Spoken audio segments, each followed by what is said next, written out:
Hey everybody, welcome back to my channel. I am going to show you what we have been eating a lot this week.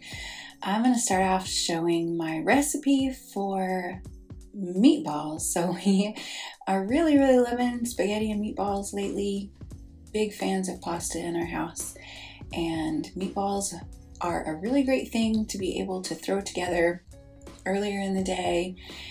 Or even like the day before, and stick them in the refrigerator and bake them off for dinner. And so that's what I'm doing here. I'm starting off with a half a cup of milk, an egg, about a quarter of a cup of just plain breadcrumbs, and then I added in, really it's supposed to be about 2 tablespoons of Parmesan cheese, but I got a little crazy with it, and that was fine, and it ended up delicious.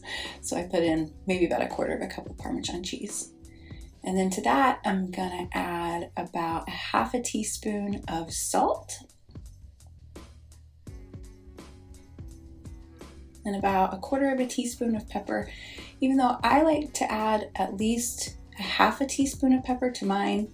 I like a good, pretty even salt and pepper ratio. It adds just a little bit, tiny little bit of kick to it.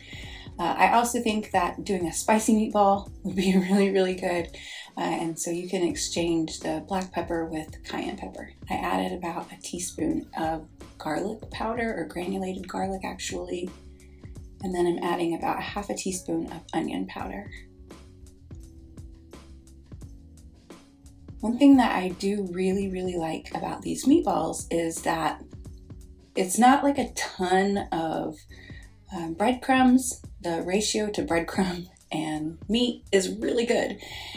And I feel like that you're getting a lot bigger bite of meat from these. I've had some where it just kind of feels like a meatloaf maybe, but that's not what these are. These are a lot more meat than breadcrumbs, and lots of flavor in there with some extra spices and that cheese. So before I ever add the meat, I like to give this a good whisk. It just makes my life a lot easier when it is time to actually add that meat in. Make sure you get that egg broken up and get all of the cheese and the spices and everything all mixed in there together.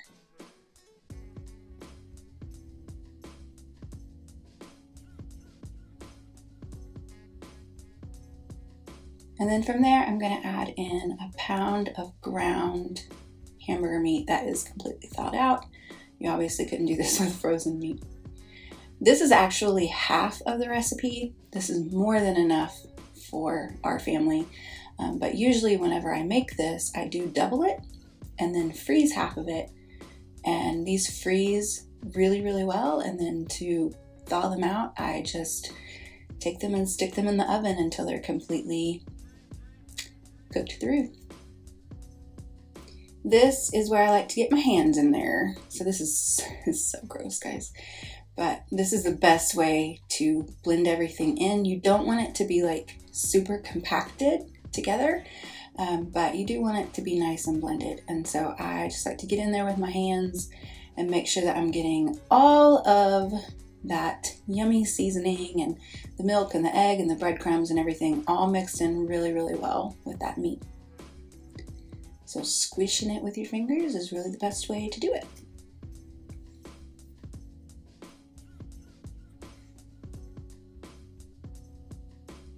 There's actually lots of places in this recipe that you could stop and come back to it later if you needed to. So once you get it all mixed up like that, you could put just a bowl in the refrigerator and come back to it later to actually scoop out the meatballs. You could scoop out the meatballs and then put that in the refrigerator and come back to it later and bake it. You can freeze it completely solid, unbaked like this, and then come back and pull them out of the freezer and bake them later if you want to. This is super versatile, which I really like. We eat this mostly with spaghetti, but my mom actually really likes to eat it with mashed potatoes. She thinks that that's tasty. Lots of options. You could switch up the herbs or the spices that you put in there if you want to. and just keep the ratio of everything else the same, that's fine too. But right now I'm just using a small cookie scoop and just scooping out the meatballs. Now I have made several meatball recipes that require you to like brown them in a skillet before you put them in the oven. And one of the things I really like about this recipe is that you don't have to do that. So I'm saving myself a dish. I'm saving myself lots of time. I'm just going to scoop it out and bake them at a pretty high heat. I'm going to bake them at 425, 450 for about 25 minutes. You might want to start checking them about 15. You want them to be nice and browned whenever they are completely baked through. But you can see here, I am not like putting these far apart. They're not going to spread like cookies would. They are going to release some of the fat because there's fat in that meat, but that's okay. It's just extra flavor at the bottom, and it's really going to help browning at the bottom. But other than that, you don't really have to worry about anything like spreading or anything. These are going to maintain their shape in the oven, so you can put them as close as you want to put them without touching. Otherwise they'll cook together. But yeah, you can get a ton on one cookie sheet, which I really like. Once you get them all put on there, you're just gonna stick them in your really hot oven. You want to make sure that it is preheated really well. Close the oven up and let it bake until they are nice and golden brown. So this is what you're looking for. There's even a little bit of really dark brown around the bottom, but I'm telling you, that is the flavor. So along with our meatballs, like I said, I made some spaghetti with some homemade pasta sauce from our garden.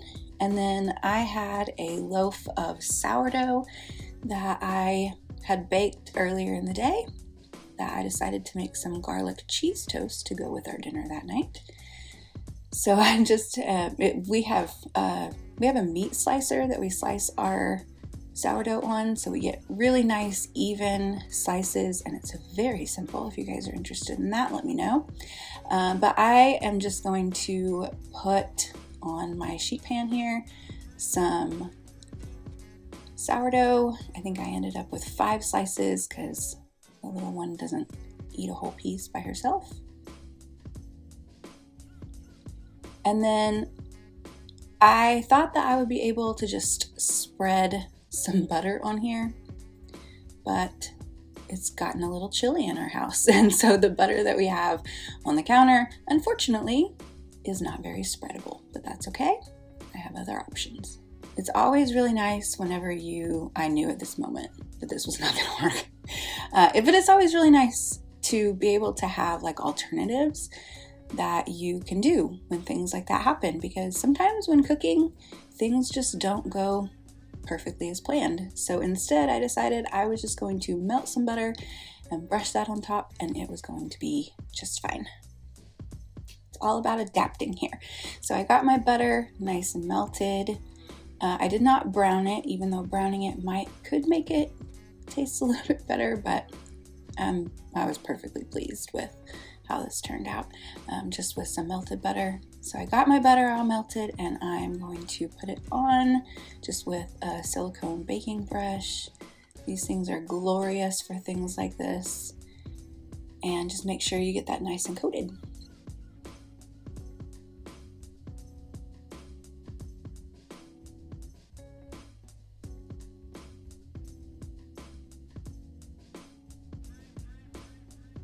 And then once I get all of the butter on that, I'm going to just sprinkle on some granulated garlic.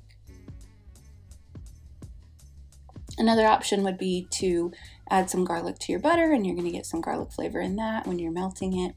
That would be fine too. I don't know, this was easier today. And then from there, I have some of this fresh mozzarella. You could use shredded, you could use homemade mozzarella, that would be great too. But I had this in my freezer, and it had gotten pulled out and needed to get used. So this works really well. It melts beautifully on there, and I just am pulling it out. This is pre-sliced, so I'm just pulling the pieces out and laying them on top, trying to just kind of cover it as much as possible. But these slices of cheese are really thick, and I wouldn't want to completely cover it because they're going to melt down pretty well. And you could easily end up with like more cheese than bread, which wouldn't be a great ratio in my opinion, but this works really well. Just these slices on here. I did leave my oven on after I baked my meatballs because I knew I was going to put this in the oven. And then I have one daughter who doesn't like cheese on hers, so we didn't add any cheese to that last one. But I just put these in the oven at the same temperature that I baked the meatballs at, so it was pretty high, and I let that go until they browned. And so we have some pasta with some homemade sauce, and I like to add a little cream or cream cheese to my pasta and some Parmesan cheese. And then we had our meatballs, which were very tasty. You can see the bottom here. They kind of look black, but I promise they weren't burnt.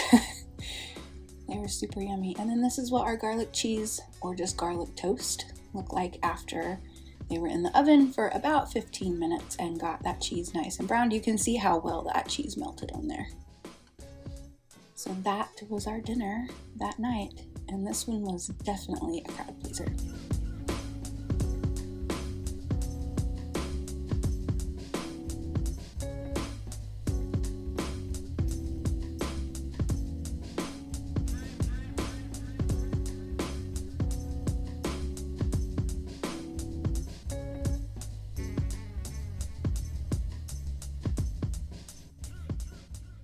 So the next night we had smoked some meat out on our grill. It was super nice outside.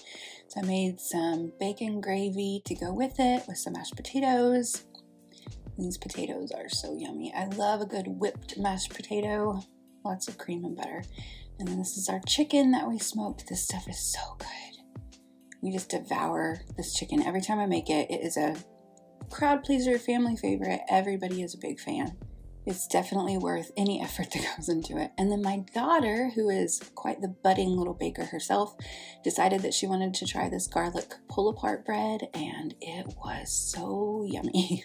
It's kind of popping out of the pan, but that's all right. It was delicious. Definitely suggest this recipe.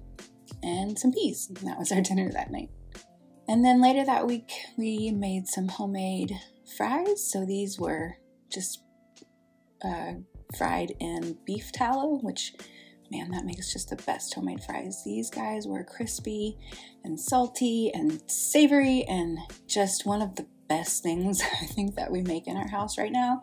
It's definitely something that my whole family is requesting. And then we had that with some chicken Caesar salad, made some homemade Caesar dressing, some romaine lettuce, and then whatever chicken we had left over from the night before we cubed up, and we're able to put that on our salad. And then we had some fresh strawberries, and we had this whole plate of yummy veggies to go in, and then a fresh loaf of sourdough. We also pulled out any of the extra little tidbits of like yogurt, that's what that is, that we had in our refrigerator that needed to get used up. So the next night I made some stew meat tacos. These are like the easiest tacos in the whole world.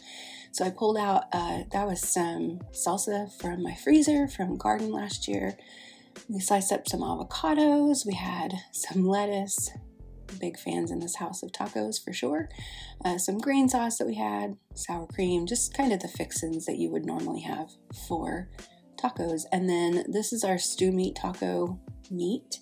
I just make it with stew meat and then a really delicious seasoning blend. I cook it with some beef stock, and that meat cooks down in the Instant Pot for 4 hours, so it is nice and tender. So that's it, guys. That's what we had for dinner this past week. Whatever we didn't eat, we had in leftovers, and it was definitely something that our family enjoyed. So thank you guys so much for watching, and I will see you next time.